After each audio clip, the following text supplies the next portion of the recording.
Good morning mga kapaglaom. Ano yan usabta sa atong segment ang Good Morning Pastor. Ato makauban ang ato pinangga nga church pastor sa Cagayan de Oro Central Church, Pastor Rudy Jimenez. Maayong buntag, Pastor. Maayong buntag, Pastor. Maayong buntag, Wing o Darrell. Okay. Dito masayop kaduhang balik na nila. Kaduhang balik. Yes, ikaduha. kaduha. Okay. Atong nasayran karon labi na sa atong mga kahigalaan nga niabot ang ilahang leader sa dako nga simbahan. So ato nang nakita Ilang pinaka-leader. Dili na ito malikayan sa pag-una-una ba nga ang pagbalik po ni Ginoong Hesus, iyang pagani, dili na ito madrayran. Kaya di man ito masayran. O kanang gusto na mo masayran, Pastor, nga sa diha nga atong nasayran matod pa sa balaang kasulatan nga ang pagbalik sa Ginoo unsa magay atong makita, ang anak ba, ang amahan o ang Walang espiritu? Mo Okay. na karon na. Interesting. Salamat kayo na nga mga concern inis ato ang programa sa panimbaya sa kabuntagon. O kung ato gyud tukion ang balaan nga kasulatan kay wa manggilain nato dinhi nga hatagan og pagtagad kay magisgota og may tungod sa mga butang nga umalabot og mga butang nga nangagi og karon diha mo nato ibase sa pulong sa Ginoo nga mao na ang atong nga gidawat nga mao gina ang kamatuoran nga magtudlo nato.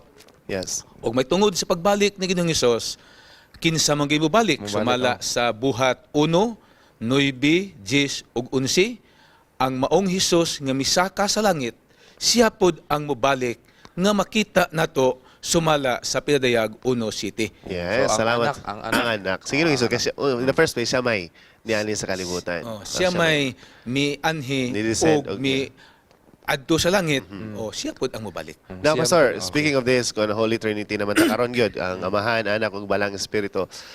This statement, one God, three persons. What can you tell us about this? Kaning pulong nga Holy Trinity, balaan nga Trinidad, dili gid nato ni siya. Kung ano ni siyang basahon sa Biblia, basahon nimo Genesis ngadto sa pinadayag, wa gid kay makita word nga gitawag og Holy Trinidad, Trinity. Trinity. Pero ato na siyang giila tungod kay sumala sa mga records balang kasulatan, for example sa Deuteronomy 6:4, ang Dios isara. Unya ngadto sa pagkausa niya dunay gitawag tulo niya ka persona.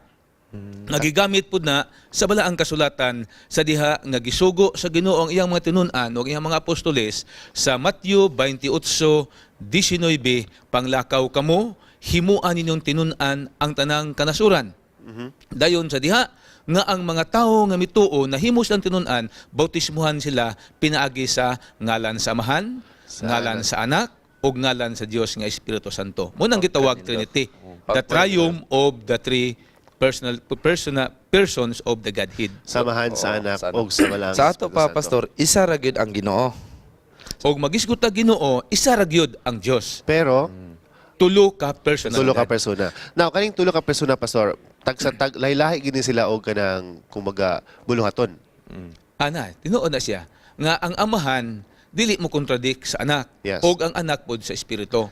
Ang funksyon nila ingon nga ang Amahan Dios, ang Anak si Ginoong Jesucristo Dios pod ang Balang Espiritu, nagahimo sila sa ilahang buluhaton, dili ingon nga nagaka-contradict ang usa ug usa. Sa ato pa, Pastor, sa tulo, ang mga desisyon ani doon na magay mga desisyon labi na sa tulo pamilya, po. doon ay decision making ani nga pagimon. Yes. Ang amahan ba gyud kay kung sa pamilya ta, kung Mahal. para sa Breadwinner, pamilya, good. ang amahan man gyud na mo desisyon. Kung ibase na to sa sa ilang pamilya. tulo, kinsa man gyud ang mo desisyon ani, amahan, anak o espiritu. Sa pagka-Dios, silang tulo ingon nga Dios, Mo decide. nagkauyon mo na nagkausa sila sa ilang mga decision making. For example, pagbuhat nila sa tao. Genesis Sila 1:26. Silang tulo ang naga-meeting unya ang desisyon naa sa ilahang pagka-Dios. Ingon nga kanang gitawag nga kanang kahibulungan, Trinity, misteryo nga dili na matugkad kung tugkaron sa kaugalingon nga kaalam Kaalam sa sa tao. tawhanong kaalam. Tawhanong Dili kita kaalam. Pastor, kayo namo gi uban ga claim gid ba nga since gitawag siya amahan, lamaw gid siya. Pero ang pangutana karon, unsa gyud ka equal ang kining tulo ka persona? Unsa gid sila ka equal? Perfectly equal ba gid sila? Nga bisag nay gitawag og amahan, og nay anak, og nay mas balang Espiritu Santo, unsa gid sila ka equal? Okay, sa ako nang giingon nga sa ilang pagka-Dios ingon nga usa ra gyud ang Ginoo, pareho gina sila og kanini ang gahom, gahom. usa-usa.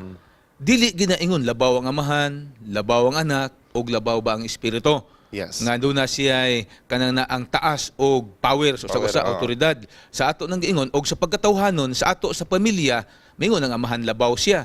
Pero alang sa pagka-Dios, the Godhead in the Triune God o ang ilahang pagka-Dios sa tulo ka personalidad, dili gid na sila ingon nga dunay usa nila nga taas og authority sa uban. Yes. Pareho gid na ang ilahang gahom ingon nga Dios kay usa ra man gid ang Ginoo. Dili man ingon nato nga daghan ang Ginoo kay ang amahan, anak ug espiritu Lagi. Ginoo, pero dili na siya ang ilahara nga personalidad ingon nga kanang na ang persona sa pagka-Dios. Dahil halang ipag- Okay, ani maguna siya da, pareha sa ato sa atong mga tawhanon nga mga linihukan.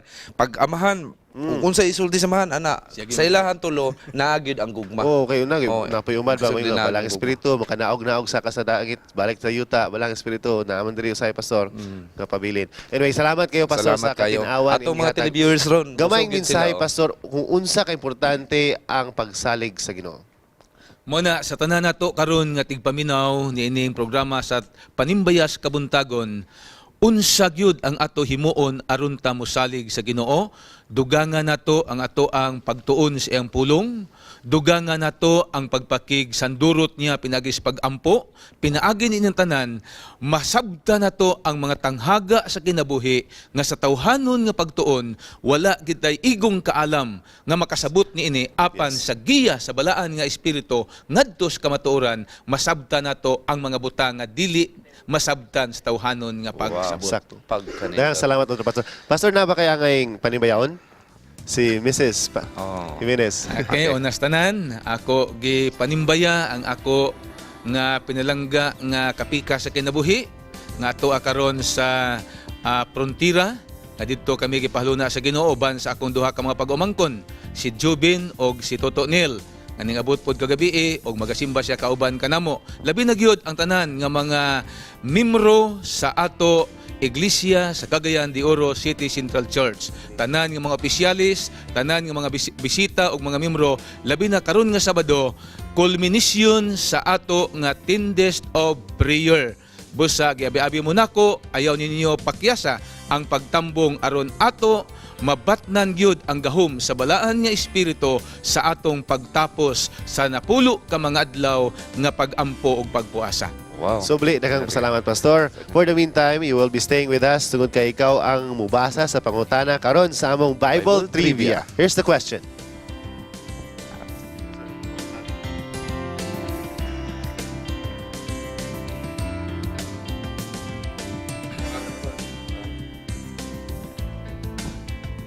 What Pastor. weapon was used in Saul's first attempt to kill David? Unsa Unsa katong nga armas mata nga armas nga gigamit Sa ni pag- King Saul sa sa pagsulay pag-attempt niya niya, patay patay ni kang David. David. So mga kabaglawom, tawag na. But for the meantime, ato nang andamon ang atong mga kabataan atubangan sa atong television sets tungod kay karon na para sa Kids Station.